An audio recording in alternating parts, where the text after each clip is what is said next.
Ela fez questão de acordo pré-nupcial e tudo separado. Quando descobri o motivo, entendi que o casamento já tinha acabado.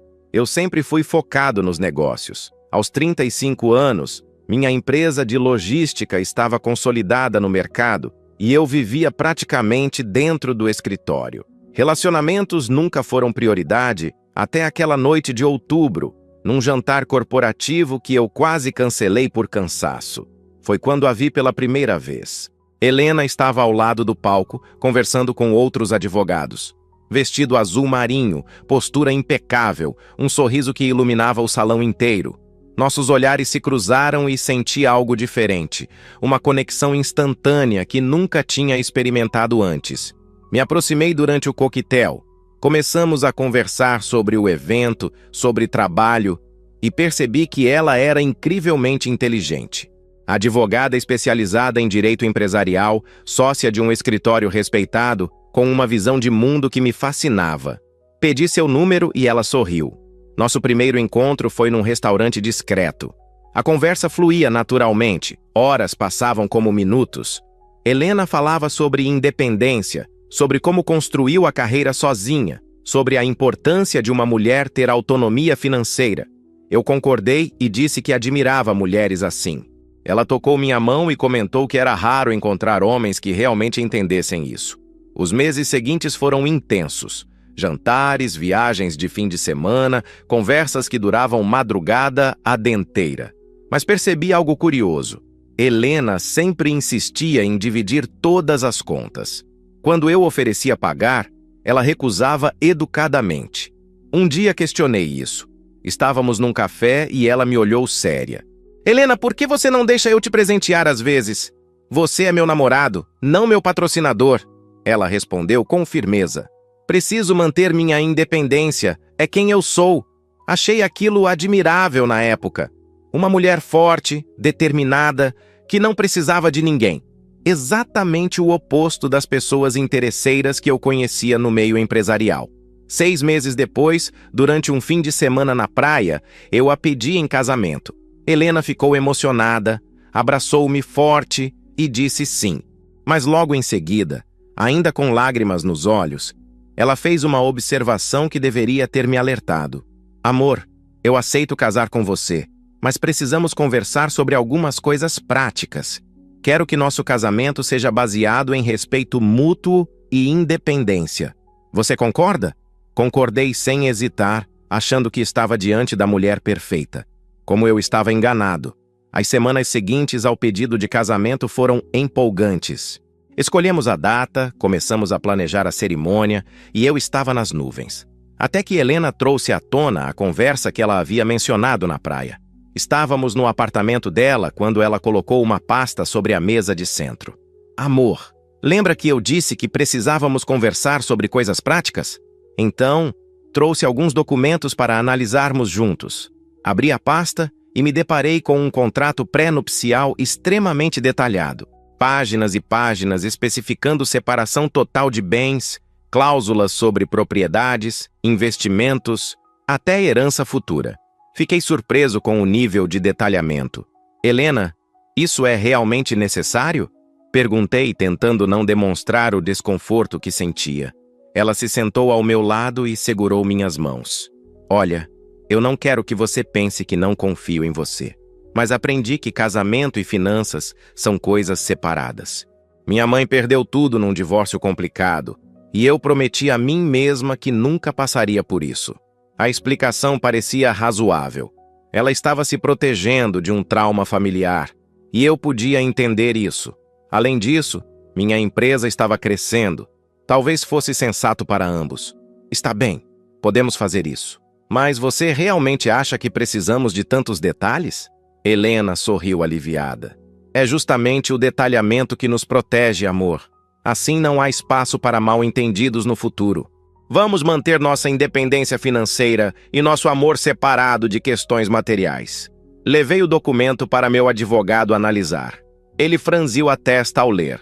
Esse contrato é extremamente protecionista. Ela realmente não quer misturar nada.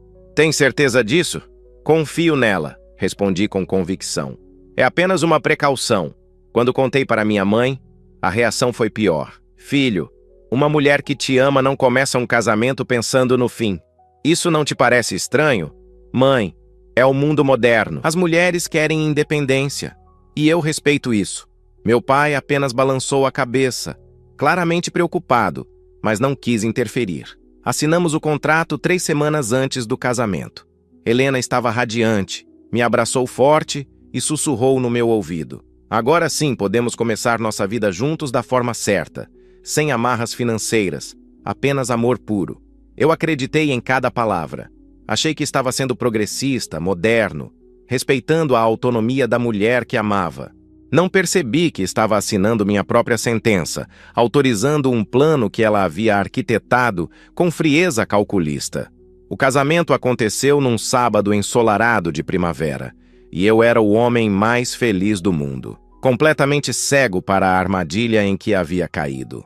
A lua de mel em Paris foi maravilhosa, mas voltamos para uma realidade que rapidamente se tornou estranha. Helena insistiu que morássemos no apartamento dela, que era menor que o meu, mas respeitei sua decisão. Logo nas primeiras semanas, ela estabeleceu regras financeiras rígidas. Criou uma planilha detalhada, dividindo todas as despesas exatamente ao meio. Supermercado, contas de luz, água, internet, tudo meticulosamente calculado e separado. Amor, não precisa ser tão preciso assim, comentei uma noite enquanto ela atualizava a planilha. Podemos relaxar um pouco com essas contas. Ela me olhou com seriedade. É justamente essa mentalidade que gera problemas nos casamentos. Precisamos manter tudo transparente e justo. Tentei presenteá-la com um colar de diamantes no nosso primeiro mês de casados. Helena recusou categoricamente. Não posso aceitar isso.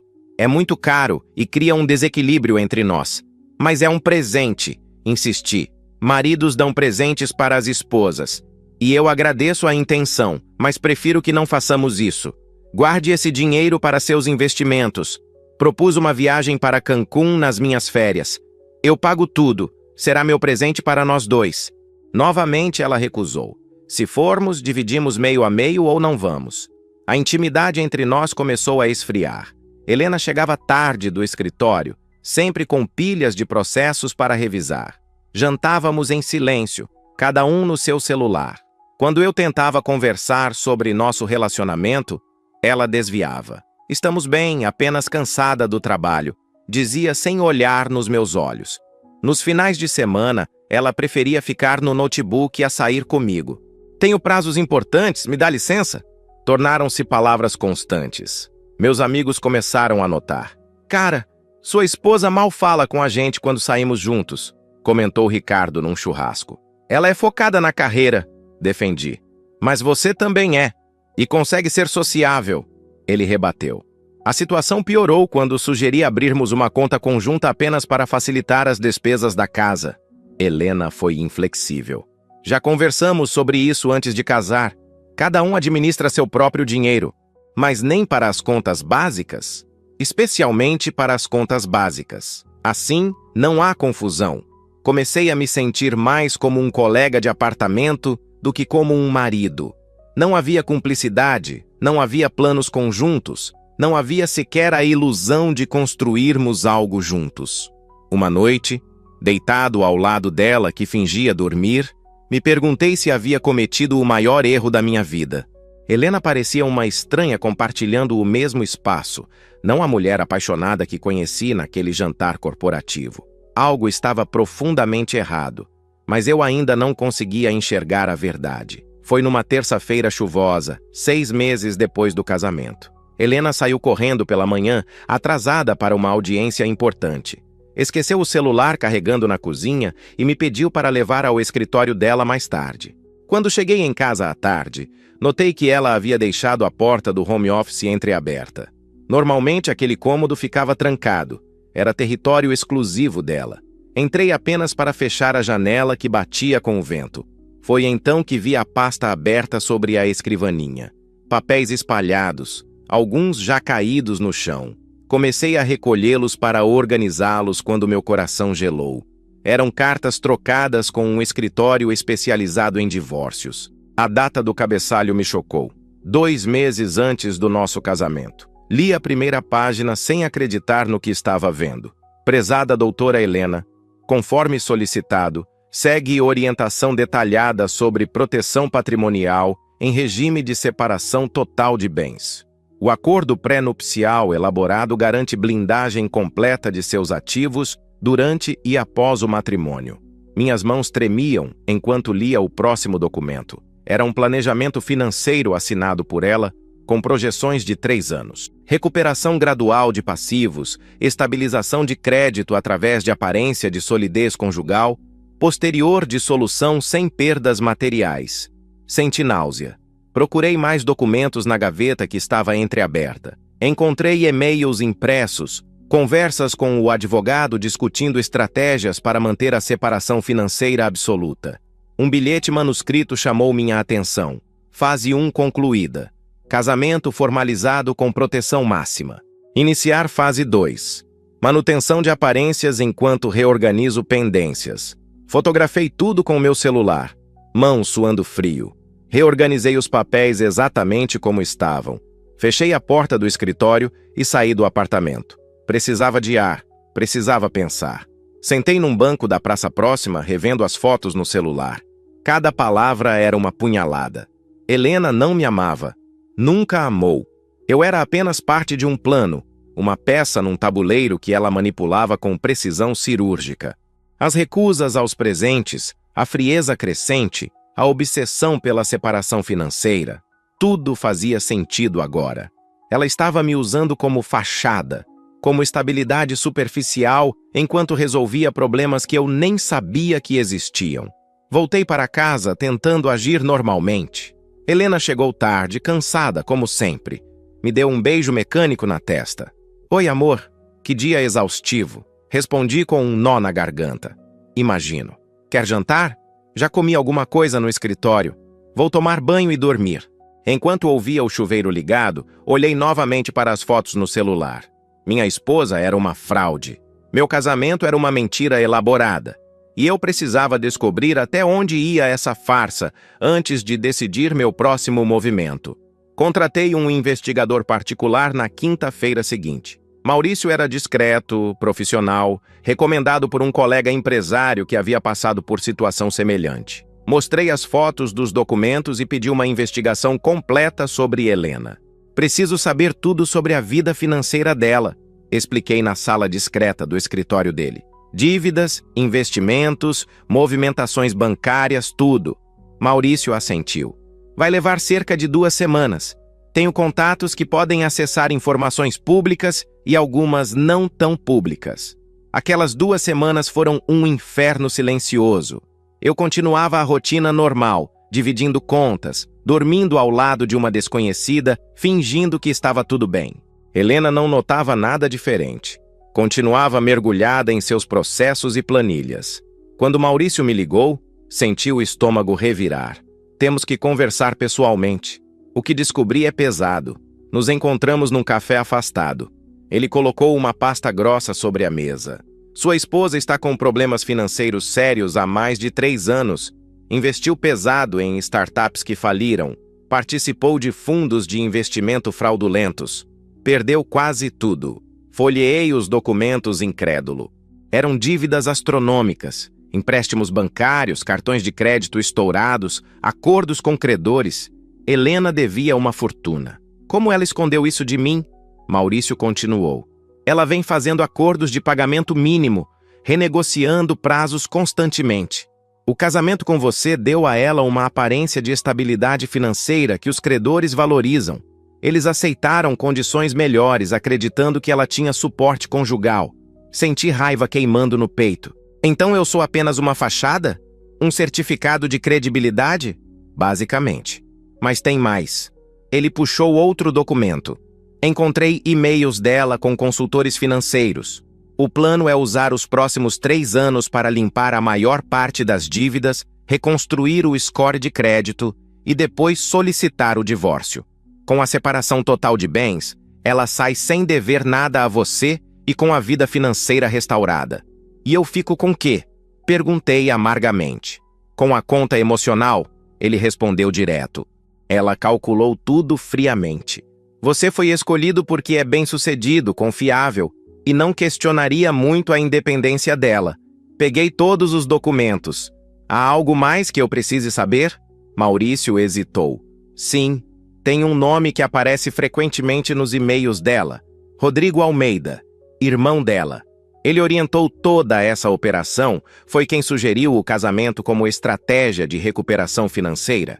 O cunhado que eu mal conhecia, que sempre foi distante e frio comigo nas poucas vezes que nos encontramos. Ele era o arquiteto dessa farsa. Saí daquele café com certeza absoluta. Meu casamento era uma fraude empresarial disfarçada de romance.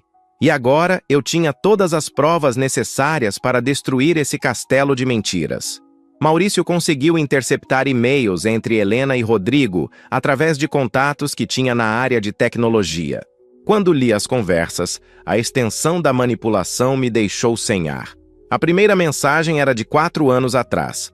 Rodrigo escrevia: Mana, você precisa parar de entrar em pânico. Vamos resolver isso de forma inteligente. Primeiro passo é encontrar alguém estável financeiramente que possa servir de âncora. A resposta de Helena era calculista. Mas como faço isso sem levantar suspeitas? Qualquer homem vai querer juntar patrimônio eventualmente. Rodrigo tinha a solução pronta. Acordo pré-nupcial rigoroso. Você vende como empoderamento feminino, independência, proteção mútua. Os homens modernos adoram essas narrativas progressistas. Escolha alguém bem-sucedido, mas não tão esperto em relacionamentos. Continuei lendo com o estômago embrulhado. Havia mensagens de Rodrigo ensinando Helena a criar a persona perfeita. Seja a mulher forte e independente que eles respeitam. Recuse presentes, divida contas, mostre autonomia. Isso cria credibilidade perante credores e mantém ele longe das suas finanças reais. Uma mensagem mais recente, de 3 meses atrás, era ainda pior.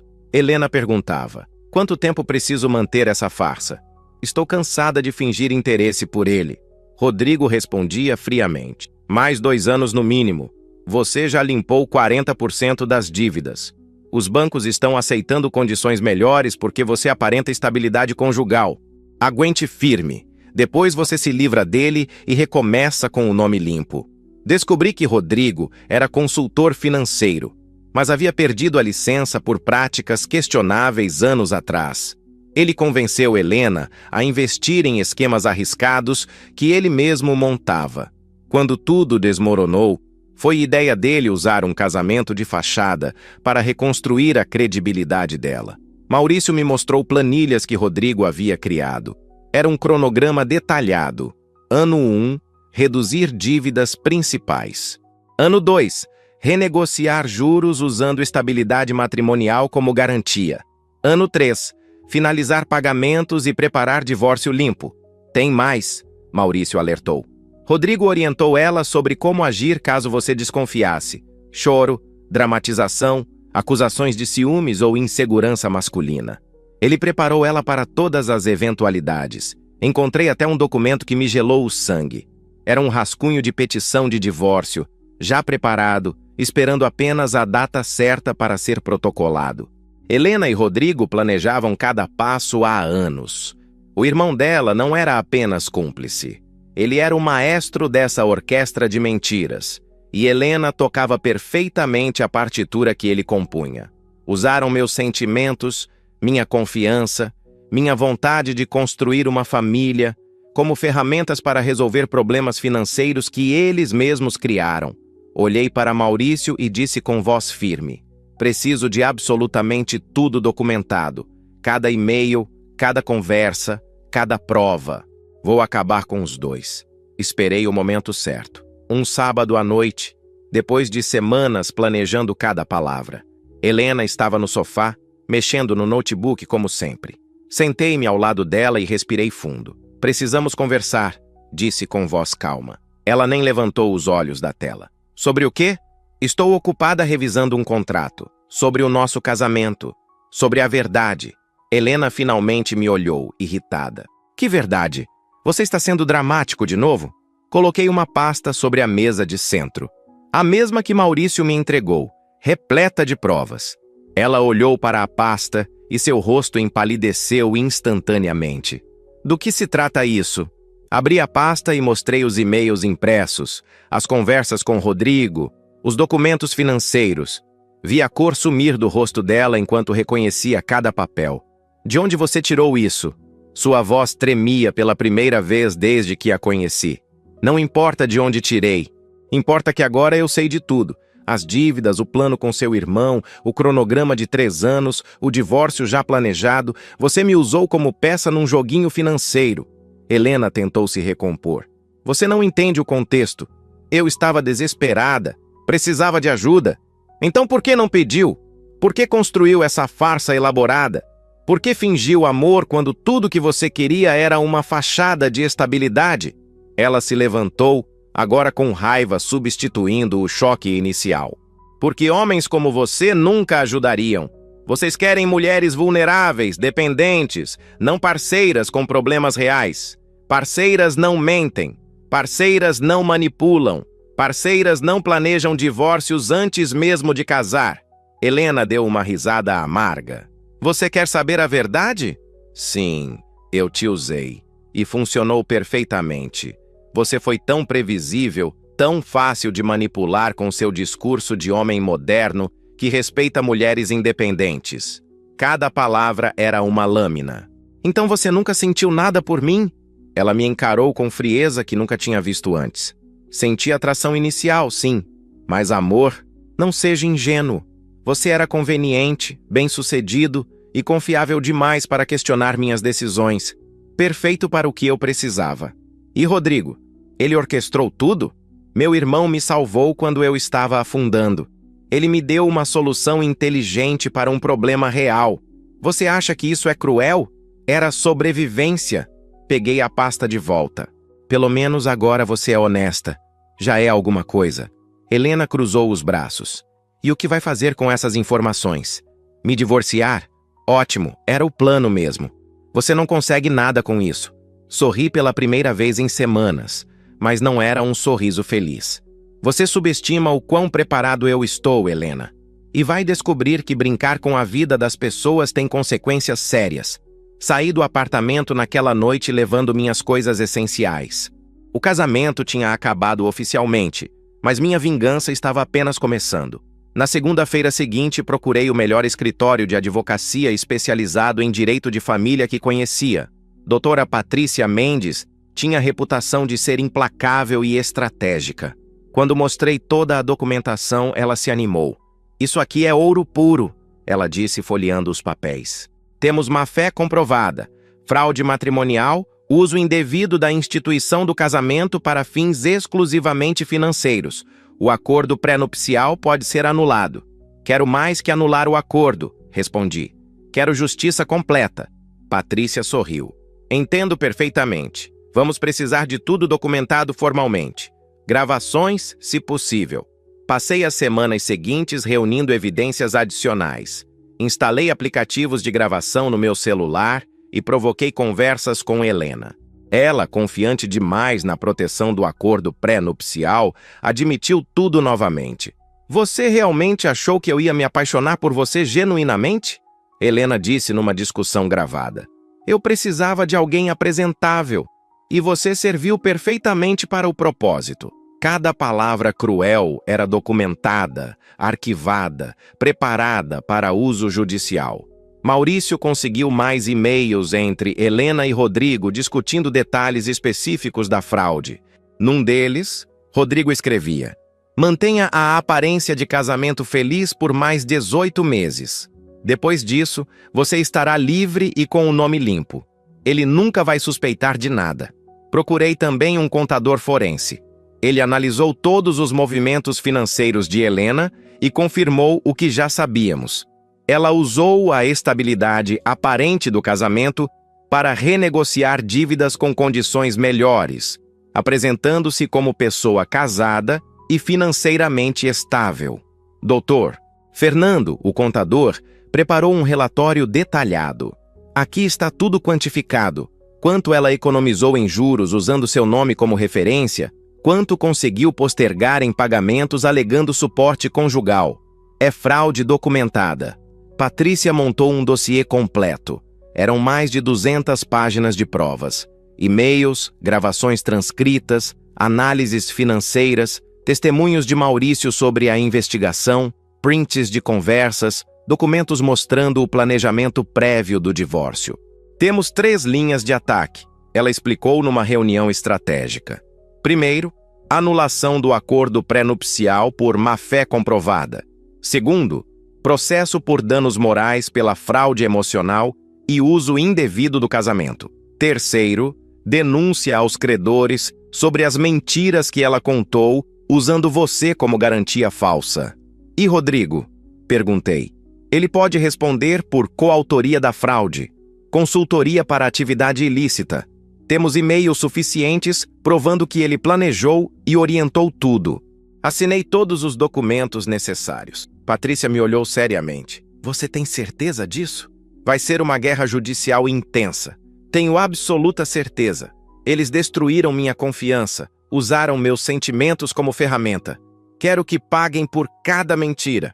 Muito bem, ela disse guardando os papéis. Então, vamos mostrar a eles que subestimar você foi o maior erro que cometeram.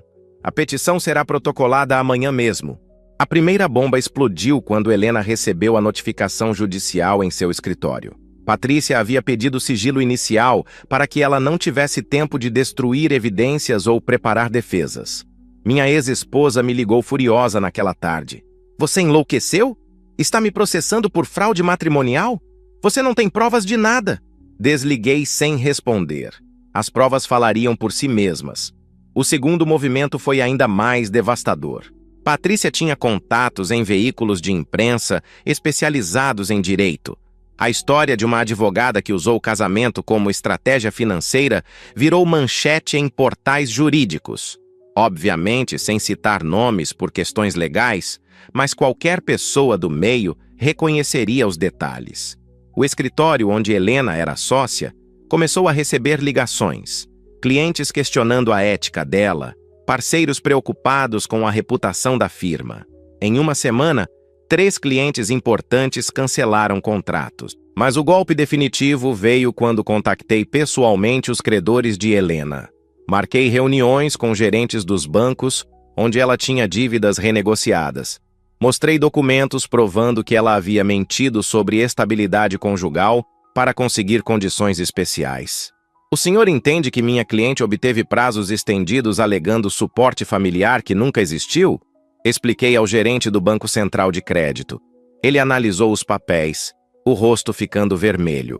Isso é fraude contratual grave. Vamos revisar todos os acordos imediatamente. Em 48 horas, 4 instituições financeiras revogaram as condições especiais de Helena. As dívidas que ela havia conseguido parcelar em condições favoráveis voltaram com juros cheios e prazos reduzidos. O castelo de cartas financeiro que levou 3 anos para construir desmoronou em dias. Rodrigo tentou me contactar, desesperado. Olha, podemos resolver isso de forma civilizada. Minha irmã cometeu erros, mas não precisamos destruir a vida dela, respondi friamente. Seu erro foi achar que eu era fraco demais para reagir. Vocês apostaram na minha ingenuidade e perderam. A Ordem dos Advogados abriu processo ético contra Helena baseado nas evidências que apresentei. O uso da profissão para elaborar fraude pessoal era violação gravíssima do Código de Ética. Patrícia me mantinha atualizado diariamente. O escritório dela pediu que ela se afastasse temporariamente. 2 sócios estão considerando romper a sociedade.